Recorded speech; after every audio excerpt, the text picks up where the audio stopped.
이렇게 기록을 해서 세 선수 중에 김하성 선수의 기록이 제일 좋습니다.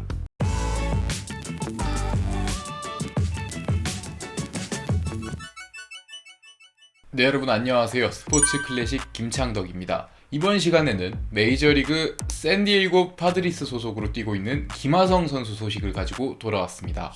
김하성 선수가 최근 메이저리그 내셔널리그 골드글러브 유격수 부문에서 최종 후보 3인 명단에 들었다는 소식이 들려왔습니다. 김하성 선수가 만약에 골드글러브를 수상을 한다면 한국인으로선 최초인데요. 과연 이 골드글러브는 어떤 상일까요? 이름이 비슷해서 좀 혼동을 하시는 분들이 있는데 한국의 골든글러브하고는 조금 다릅니다. 골든글러브는 이제 KBO 리그에서 한 시즌 동안 공격, 수비, 인기도, 임팩트 이런 부분을 모두 따져서 투표를 해서 해당 포지션의 베스트 선수에게 수상하는 상이라면 메이저리그 같은 경우에는 타격적인 측면에서는 실버 슬러거 상을 수상하고 있고 수비적인 측면만을 따로 따서 골드글러브 상을 수상하고 있습니다. 그러니까 골드글러브는 메이저리그 해당 포지션에서 한 시즌 동안 가장 좋은 수비를 펼친 수비수에게 주어지는 상이라고 할 수 있습니다. 이렇게 김하성 선수는 내셔널리그 유격수 부문에서 당당하게 최종 후보 3인 명단에 이름을 올렸습니다. 최종 후보 3위는 샌디에이고 파드리스의 김하성, 애틀랜타 브레이브스의 댄스비 스완슨, 마지막으로 마이애미 말린스의 미겔 로하스, 이렇게 3명입니다. 그렇다면 김하성 선수와 이렇게 골드글러브 수상을 다툴 나머지 후보 선수들은 어떤 선수들일까요? 댄스비 스완슨, 애틀랜타 브레이브스.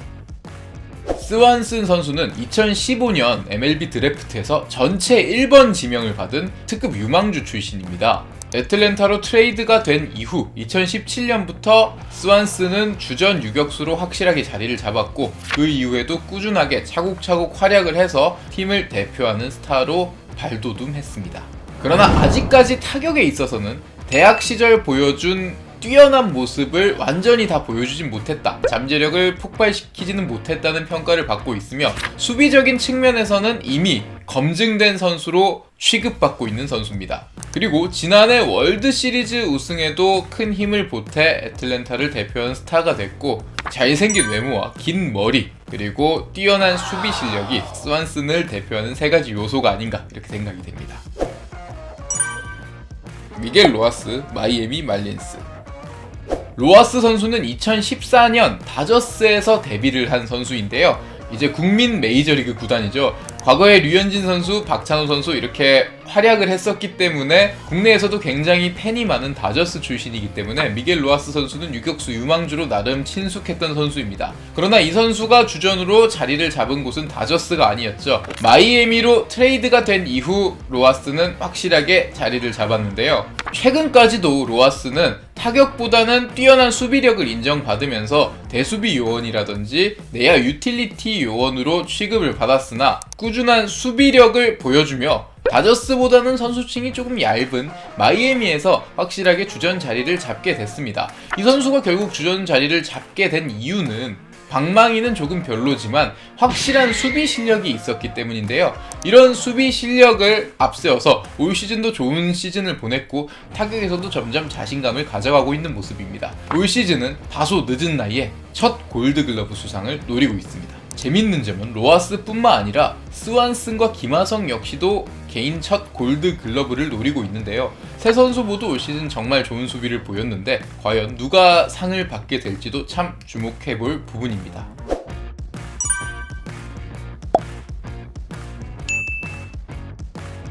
그렇다면 김하성 선수의 성적 그리고 샌디에이고에서 이렇게 골드글러브 후보로까지 자리를 잡기까지의 과정을 좀 말씀드리면요. 김하성 선수는 메이저리그로 건너간 첫 시즌인 2021 시즌에는 타격 성적도 조금 좋지 않았고 확실한 주전이라고도 할 수 없는 시즌을 보냈습니다. 그런데 그 당시에도 김하성의 평가가 타격은 KBO 리그에서 보여줬던 다재다능한 모습을 보여주진 못했지만 수비 쪽에서는 굉장히 높은 평가를 받았던 것이 바로 김하성 선수의 큰 무기라고 할 수 있습니다. 지난해 타율이 2할을 조금 넘는 그런 타율이었지만 꾸준하게 출장 기회를 부여받을 수 있었던 것도 이 수비 때문인데요.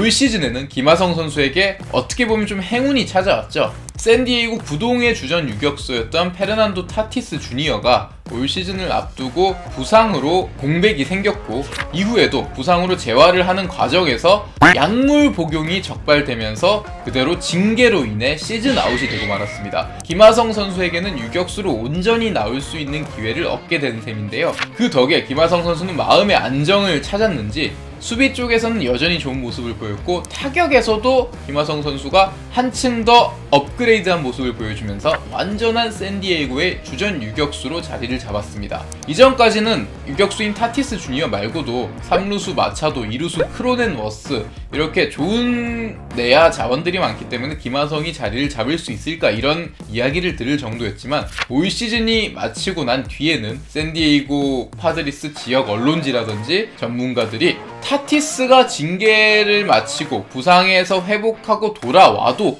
김하성이 유격수를 지키고 타티스가 외야로 가는 것이 더 낫지 않냐 하는 이야기까지 나올 정도로 김하성 선수의 위상이 높아졌다고 할 수 있습니다.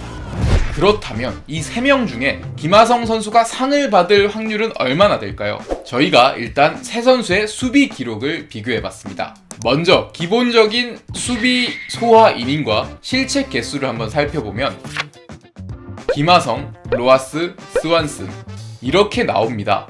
일단 수비율은 김하성 선수가 제일 낮긴 한데, 이 야구를 보시면 아시겠지만 수비 실력은 단순하게 실책 개수로 말하는 게 아니죠. 유격수 포지션 같은 경우는 호수비에 도전을 하다가 수비 실책이 나올 수 있고, 그만큼 어려운 타구가 나기 때문에 꼭 수비 실력이 절대적으로 수비 실책 개수와 연결이 된다고는 확실하게 말씀드릴 수 없습니다. 그래서 실책 이외에 저희가 다른 2차 스탯을 찾아봤는데요.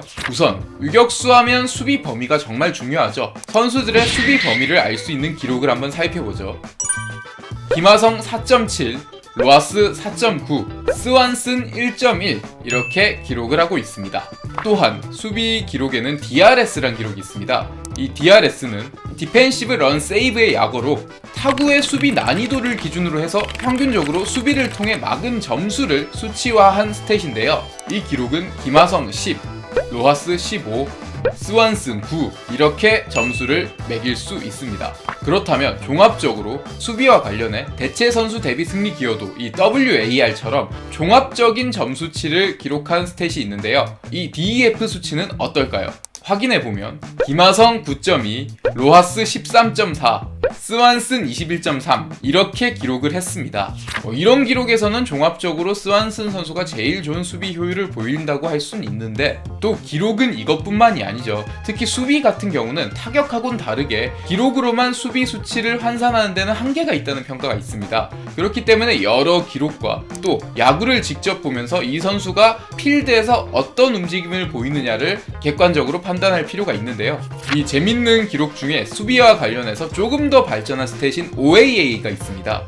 이 기록은 안타가 될 확률을 트랙 수치로 계산을 해서 이 선수가 수비를 통해 막아낸 확률만큼 플러스 마이너스를 해서 시즌 내내 누적을 하는 기록인데, 이 기록에는 김하성이 6, 로하스가 10, 스완슨이 20 이렇게 기록을 했습니다.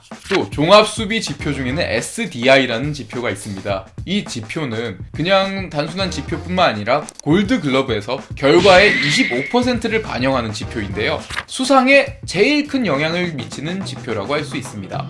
이 지표에서는 김하성 선수가 내셔널리그 유격수 전체 2위에 올랐는데, 후보 선수들의 기록은 어떻게 될까요? 김하성 7.4, 로하스 6.1, 스완슨 6.5 이렇게 기록을 해서 세 선수 중에 김하성 선수의 기록이 제일 좋습니다.